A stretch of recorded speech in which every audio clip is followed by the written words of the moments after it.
اعوذ باللہ من الشیطان الرجیم بسم اللہ الرحمن الرحیم۔ شروع کرتا ہوں اللہ کے نام سے جو نہایت مہربان بڑے رحم والے ہیں۔ حامیم کا اس کا معنی تو اللہ ہی بہتر جانتے ہیں۔ یہ کتاب اللہ زبردست حکمت والے کی طرف سے بھیجی گئی ہے۔ یہ اللہ کی طرف سے زبردست حکمت والا ہے اور جبریل علیہ السلام کے ذریعہ وحی کے طور پر پیغمبر محمد مصطفیٰ صلی اللہ علیہ وسلم کی طرف بھیجی گئی ہے، جس کا دبی معنی ہے، آپ کو سمجھ میں آیا ہوگا۔ یہ کتاب اللہ زبردست حکمت والے کی طرف سے بھیجی گئی ہے۔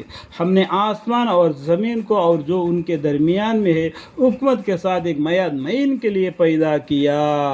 دیکھو اللہ تعالیٰ کیا بولتے ہیں، میعاد معین کے لیے پیدا کیا۔ انسان کو ہو، سورج ہو، چاند ہو، زمین ہو، آسمان ہو، سب کو ایک میعاد معین کے لیے، ایک استعمال کے لیے، جب اس کا وقت پورا ہو جائے گا اس کو نکال دے گا، اللہ تعالیٰ توڑ پھوڑ کر دے گا۔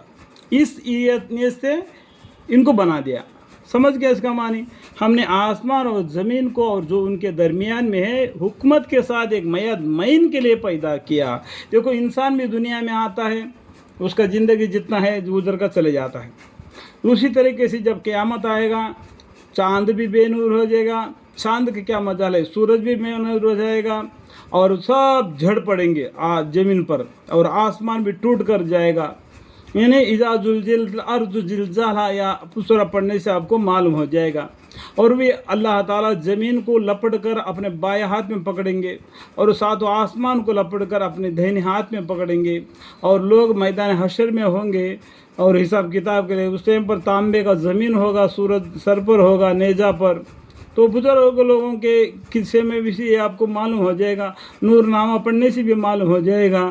اور گھر بیٹھے علم کو آنا بولا تو کیسا آئے گا؟ اور سل میں بھی ہم نے گوگل میں جا کے دین اسلام کے بارے میں پوچھو گے تو وہ بتا دیں گے۔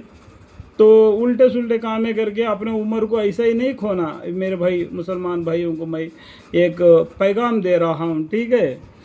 اور جو لوگ کافر ہیں ان کو جس چیز سے ڈرایا جاتا ہے وہ اسے بے رخی کرتے ہیں، یعنی قیامت سے ڈرایا جاتا ہے اور نام اعمال سے ڈرایا جا رہا ہے، تاکہ تم جو نام اعمال لے کے جاؤ گے دہنے ہاتھ میں ہوگے تو جنت کو پاؤ گے، جو نام اعمال بائیں ہاتھ میں لوگے تو دوزخ کو پاؤ گے۔ اسی لیے آپ وہ کافروں کو اللہ تعالیٰ نے پیغمبر کے ذریعہ ان کو ڈرایا، اور جو لوگ نہیں مانا تو انکار کیا، اللہ کے حکم کو بھی، اللہ کے حکام کو بھی، قرآن کو بھی نہیں مانا، پیغمبر کو بھی نہیں مانا، اللہ سے بھی نہیں رہا اور نہیں ڈرا اور اللہ کے برخلاف کامیں کیا، تو آخرت میں اس کا کیا سزا ہوگی اور خود اندازہ لگاؤ۔ اور جو لوگ کافر ہیں ان کو جس چیز سے ڈرایا جاتا ہے وہ اسے بے رخی کرتے ہیں۔ جس چیز سے کا مطلب کیا ہے، قیامت کا دن سے۔ قیامت کا دن تمہارے نام اعمال کا وزن کیا جائے گا، جو نیکی کا پلہ بھاری ہوگا تو وہ ناجی ہوگا، یعنی اس چیز سے کو ان کو جس چیز سے، کیا مطلب کیا ہے، قیامت کا دن فیصلہ ہو جائے گا۔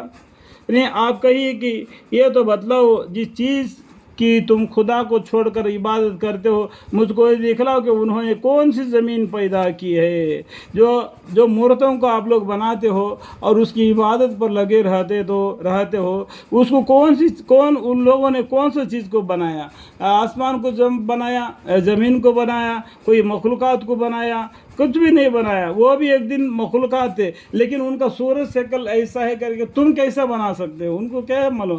یہ کب کا کہ گزرا ہوا کہانی ہے، اور جو لوگوں نے اس کو بدل دیا۔ دیکھو اللہ تعالیٰ نے 1,24,000 پیغمبر دنیا میں بھیج دیا، تو وہ 1,24,000